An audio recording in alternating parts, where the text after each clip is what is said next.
Kaya kung isa ka sa mga ayaw mag-solo live ay pwedeng-pwede sa inyo ang application na ito. Hello mga ka-happy! Welcome back to my YouTube channel. This is me again, Ayan Olaveros from Happyans Vlog. Ang video natin ngayon ay about kay Hala application kasi may mga nababasa po akong comment kung paano mag-withdraw kay Hala application at kung nakaka-withdraw pa daw ba.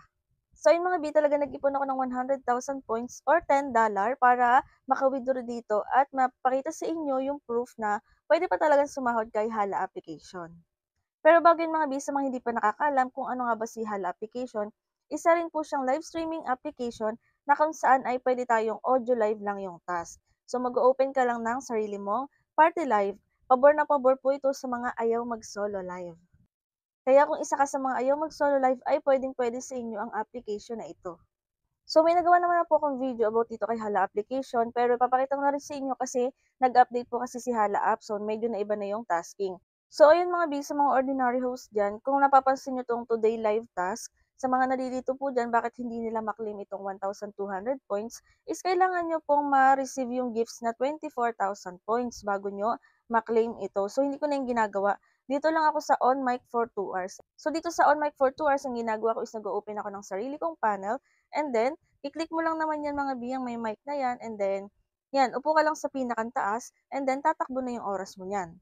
And then yung ordinary host po tulad ko is 2 hours pong magta-task and then pwede namang putol-putol and then may 500 points ka na makiklaim. Dito naman sa baba may iba't ibang mga task dyan mga B, depende na yun sa inyo kung gagawin nyo yan lahat. So ang ginagawa ko lang dyan is itong join party and crown for 1 hour. So kung mapapansin nyo may mga nakikita rin kayo dyan na crown seat na 3.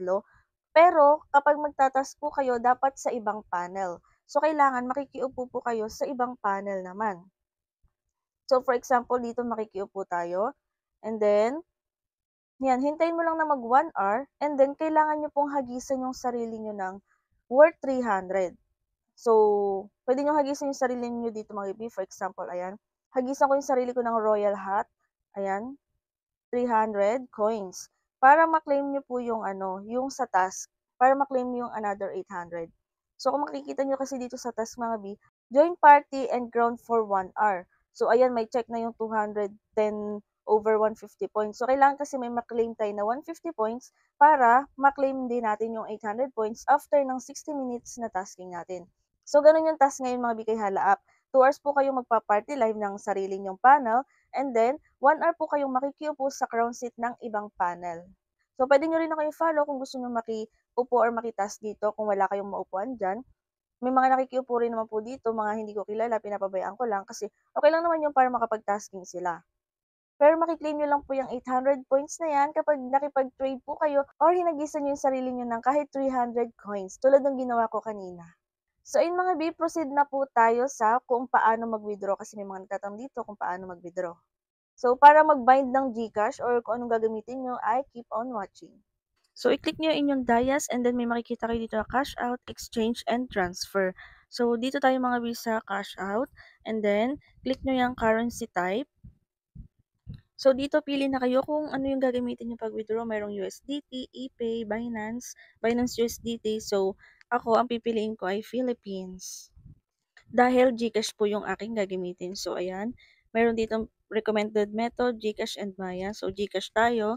And then, ilagay nyo po kung ilan yung withdrawin mo. Kung lahat na ba yan, click mo yung all. And then, kung saktong 100,000 points lang, ilagay mo yung 100,000. And then dito sa baba is syempre yung details ng GCash account na gagamitin mo. So sa account is yung number and then yung first name and yung last name mo. And then click mo yung withdraw and then go to settings. So dito verify pa tayo ng ating FES. So sundan nyo lang yung ipapagawa ni Hala application. So kapag okay na ayan, maglagay daw kayo ng security password, parang style kay Popo lang din. And then kapag okay na, and then sure, i-back nyo lang mga B and then balik ulit kayo sa pag-withdraw para mag-process siya. So ayan, sure nyo lang yung mga details nyo ha, huwag nyo kakalimutan. Lagay nyo na yung inyong password na nilagay kanina and then ayan, successful na po. And then ayan, nawala na po yung 100,000 natin, nabawas na. So check natin kung anong oras natin siya winidraw. So ang nakalagay dito is 8:07 natin siya winidraw and then 533 pesos daw yung ma-receive natin. Hintayin na lang natin. So ayun mga ka-happy 'no, kung napansin niyo 8:07 PM po tayo nag-withdraw at pumasok po siya sa ating GCash account ng 10:48 PM. So ayun 533.50 centavos po yung na-receive natin sa ating GCash. So bale umabot po ng 2 hours yung paghihintay natin na pumasok yung wini-draw natin sa Hala papunta sa ating GCash account. So ganyan lang po mag-withdraw at mag-bind ng inyong GCash account dito kay Hala application. Yun lang mga ka for today's video. Kung may mga tanong po kayo ay pwede kayo mag-comment or i-check nyo ang playlist. May mga free earning app tutorial po ako dyan. Baka sakaling nandiyan yung mga hinahanap yung tutorial. At kung hindi pa kayo nakasubscribe ay mag-subscribe na kayo para updated kayo sa mga susunod kong videos. Yun lang and thank you for watching!